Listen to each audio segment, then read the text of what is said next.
दोस्तों, मैं हूं इम्तियाज़ अज़ीम और आज हम बात करेंगे फ़िल्म हमारे 12 की, जिसका पहले टाइटल था हम दो हमारे 12।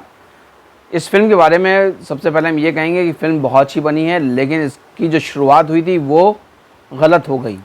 क्योंकि जब इसका ट्रेलर रिलीज़ हुआ तो उस टाइम पे ऐसा लगा कि ये फ़िल्म मुस्लिम समाज के ख़िलाफ़ है, जिसके चलते बहुत सारी आवाज़ें उठी।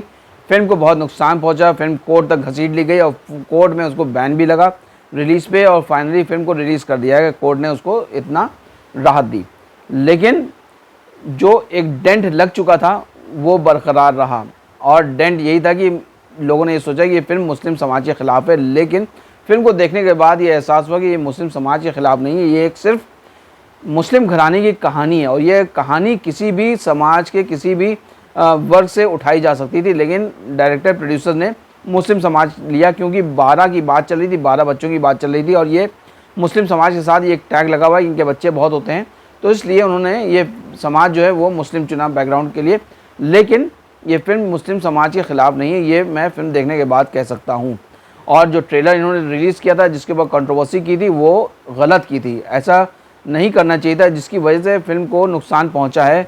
कलेक्शन में ज़रूर इनको नुकसान पहुँचेगा, लेकिन फ़िल्म बहुत अच्छी बनाई है। डायरेक्शन ज़बरदस्त है, फ़िल्म की कहानी ज़बरदस्त है। फ़िल्म की कहानी जो है वो आपके दिल में उतर जाएगी, रूह को छुएगी, ऐसी कहानी है इस फिल्म की। और इसमें एक परिवार दिखाया गया है, जहाँ पर अन्नू कपूर जो है वो परिवार के मुखिया हैं, कव्वाल हैं, और उनकी पहली बीवी का इंतकाल हो चुका है, जिससे उनके 6 बच्चे हैं। और दूसरी बीवी उन्होंने जब शादी की तो उसकी उम्र बहुत कम है, और पहली बीवी के जो बच्चे हैं वो इस दूसरी बीवी की उम्र के तकरीबन उसी के उम्र के हैं, लेकिन सब बड़ी इज्जत करते हैं अपनी इस दूसरी अम्मी की भी। और जब उसके छठा बच्चा जब होने वाला होता है तो डॉक्टर्स कहते हैं कि अब अगर ये बच्चे को जन्म देगी तो ये मर जाएगी।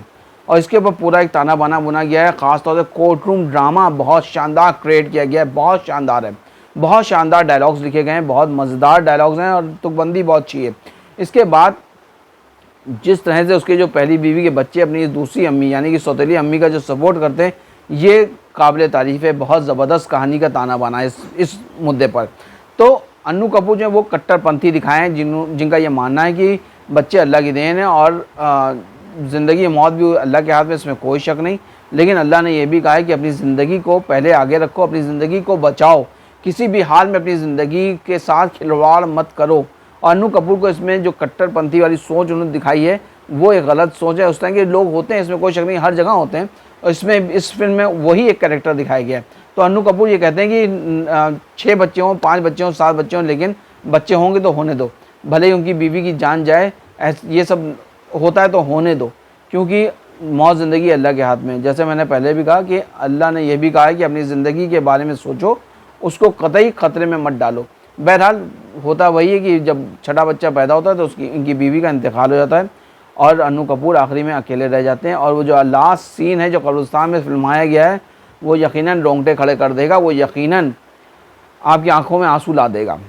तो फिल्म का जो ताना बाना है बहुत शानदार बना है, और हम ये कहेंगे फ़िल्म को देखना चाहिए। बस हम एक चीज़ ये भी कहेंगे, फ़िल्म जो है गलत वक्त पे रिलीज़ की गई है, क्योंकि ये फ़िल्म अगर 20-25 साल पहले आती तो शायद टाइम के हिसाब से बहुत एप्ट होती। लेकिन अब आज की डेट में कोई 12-12 बच्चे कोई पैदा नहीं करता है भाई। अब आज की डेट में इतनी महंगाई के दौर में लोग 1-2 बच्चों को ही अच्छे से पाल लें, वही उनकी एक ख्वाहिश होती है। 12 बच्चों का अब दौर ख़त्म हो चुका है। ये तो अब बहुत चिराग लेके ढूंढेंगे तो शायद कहीं कोई मिल जाए तो मिल जाए, वरना तो अब ये चीज़ ऐसी कोई फैमिली अब देखने मिलती नहीं, फिर चाहे वो कहीं भी हो, चाहे लखनऊ हो, हैदराबाद हो, या कोई भी शहर हो। तो बहरहाल ये कहानी जो 20-25 साल पहले की अगर तब रिलीज़ होती तो शायद इसका इम्पैक्ट कुछ और होता। और इसके अलावा हम ये कहेंगे कि 2 जगह पे ये बॉक्स ऑफिस कलेक्शन पर मार खाएगी, क्योंकि जो फिल्म जब ट्रेलर रिलीज़ हुआ जिसके ऊपर कंट्रोवर्सी हुई थी, तो जो मुस्लिम समाज है उसका जो व्यूअर्स है वो तो कट गया, वो तो फिल्म नहीं देखने जाएगा। उसको ये लगेगा कि ये मुस्लिम समाज के ख़िलाफ़ है, इसलिए वो फिल्म नहीं देखने जाएगा। वहाँ से इनका बॉक्स ऑफिस कलेक्शन कटा। दूसरा ये कि इस फिल्म में जो पहले फिल्में आई हैं, देखी गई हैं, प्रोपेगेंडा फिल्में देखी गई, जहाँ पर नफ़रतों का दौर, नफ़रतों का बाज़ार गर्म करके बॉक्स ऑफिस को गरमाया गया था।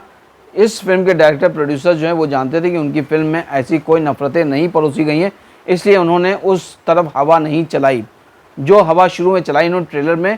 और जिस तरह विरोध हुआ उसके बाद ये समझिए कि अब इस हवा में अगर हाथ डाला तो इनका हाथ जो है वो ख़राब हो जाएगा। इसलिए इन लोगों ने उस तरफ हवा नहीं चलने दी, नफ़रत की तरफ। तो इस लिहाज से देखा जाए तो वो हाइप नहीं पकड़ पा रही फिल्म, जो हाइप मिलनी चाहिए थी। अगर ये फिल्म प्रॉपर तरीके से इसको अगर पब्लिसिटी इसको दी जाती बिना किसी कंट्रोवर्सी के, तो शायद ये वर्ड ऑफ माउथ से बहुत ज़बरदस्त फिल्म होती और बहुत हिट भी होती।